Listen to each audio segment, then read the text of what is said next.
Hi, I'm the host. You can consider me as the judge because it was my idea for everyone to tell two stories. After everyone tells their two stories, I will be the one to judge who gets the free meal at the Tavern Inn.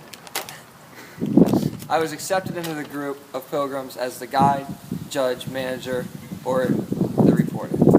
Almighty night, the job of me and my trusty steed here is to protect the castle and the king inside of it. My story is that me and a knight fell in love with the same girl, but I lost the fight there even though I'm trained to fight, and the other knight got the girl. I wasn't very happy about it, and yes, I cried like a little baby.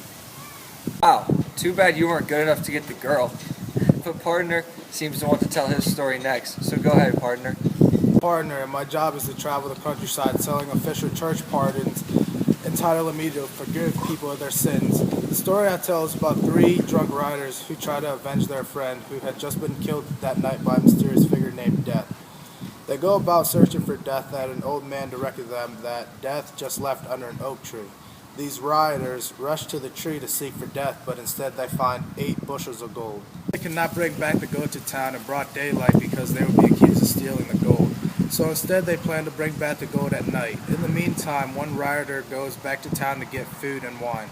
The other 2 stay back and plot to kill him when he gets back for more of the money.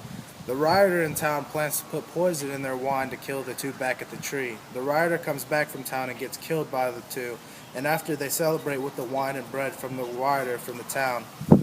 But they unknowingly grab the poison wine and die as well. The moral of the story is the love of money leads to death. With you, partner. Money can ruin happiness. Someone that doesn't commit their life to money is a friar. So go ahead and tell us about life and poverty. Friar, I've committed my life to poverty and trying to be a good religious figure, but I fail miserably. I'm just so good that I can get a penny from any woman without even trying. I'm the best friar around. I tell a tale of a summoner who carries out church's punishment against leechers and those who participate in witchcraft. But it turns out, while the summoner was very good at finding out who the leechers were, he was also very corrupt himself. He doesn't like it when I tell tales about him, but he'll get over it. I'm the monk. In short, if I were not a good monk pledged to celibacy, I would have an abundance of women. I respect the traditional hard-working lifestyle of many monks. I consider myself a modern man. I cannot spend my entire life slaving away over books and fasting. A man with my brawn and bulky figure must eat. I refuse to be contained behind the walls of a monastery. I praise God by eating, taking part in sport, and finding entertainment outside the confinement of a temple. I tell a collection of 17 tragedies. The stories I tell are of biblical and historical figures. All of the stories I tell have a common theme of riches to rags, fortune and misery. I could go on and on with all these great stories I have, but I am sure that our kind knight will interrupt me. Perhaps he is afraid that the misfortune of the characters in my tale will happen to him. Guys, those were some really amazing stories, everyone. I'm going to have a really tough time choosing for this free meal. Who's going to get it?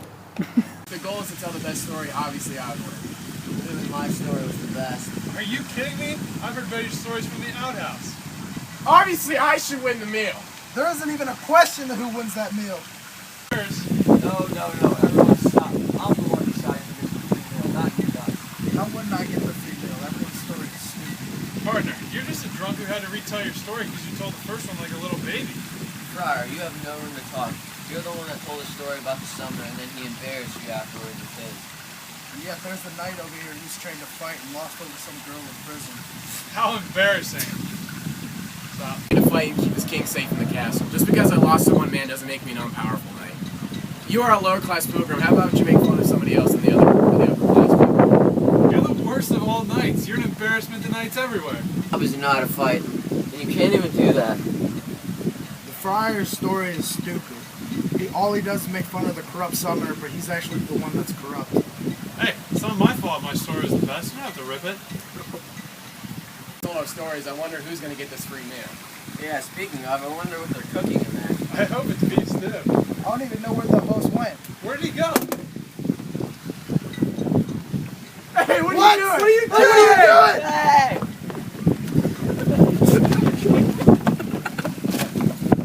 Host, what was going through your mind there?